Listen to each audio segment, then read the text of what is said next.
What is that indeed? Winnipeg-based ufology research has released its annual report, and more than 1,200 UFO sightings were reported in 2015.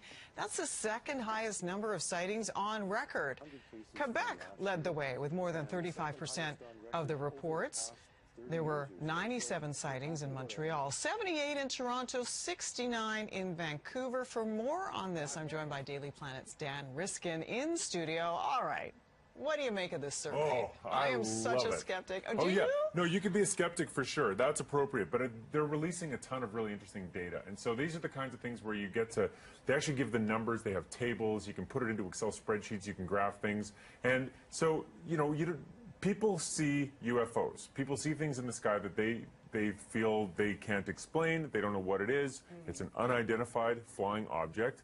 So far, everything's above board. Now, how you interpret those is where things can go off the deep end and get really airy-fairy, but that's not what this report does. This report is simply a statement of how often things are sighted. And what's neat when you look at the data is that the number of sightings has been steadily increasing since they started doing this in 1989. It's a wobbly graph, but it's steadily going up, especially since about 2002. There's been a steady increase, and this year has the most of any year in the past, except for 1 year that is a total outlier. There's 1 year, 2012, where the number of sightings was weirdly high. It was roughly a third higher than it should have been, according to that graph. Yeah. And people think that might be because it was, remember the Mayan calendar was coming to an end and people thought the world might end? Yeah.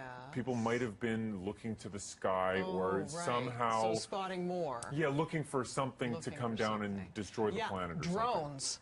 Drones are a great theory. Now, I thought about that, and I know, there are more drones flying around, and those have lights on them, and that could be flying around, but you don't see this weird increase in the data in the last maybe 3-4 years, because drones have sort of really increased in popularity in the last 5 years. I can tell because I've been working on Daily Planet for about that long, and drones weren't really commonplace when I started, and now they seem to be everywhere. Yeah. But you don't see a giant spike in the last little while. This really seems to be a continuation of the trend. And when you look at the actual reports, it's interesting because more than half of them are just lights in the sky, but the most common color for the lights is orange. The most common time for those reports to come out, they see them around 9-10 p.m. And and they have a rating scale of how weird they are. And so most of them, might be just a misidentified airplane or something like that, but some of them are, hard to explain. They're boomerang-shaped or they're oval-shaped with a different color in the middle, and you just don't know exactly what it is. Okay, so what's your explanation? Well, so there are a few different things that could explain this. One is that there are aliens that are visiting the Earth. I think that we need more evidence before we go with that as our strong contender hypothesis. I like that. The scientist in you is coming out and it's a plausible hypothesis, but it requires a lot of data to support it. It's not the easiest hypothesis to support the data. Another possible thing is more government test flights, more weird things up in the sky. Who knows what they're doing over Quebec, where most of these sightings occurred. Maybe more people that are unaware of what lights or Venus can look like. It's actually quite common for pilots to misidentify Venus as a UFO because it's so darn bright, especially if you get into a dark sky. And, it might also be just more people looking up, more people paying attention to the surroundings, and maybe they're spotting things.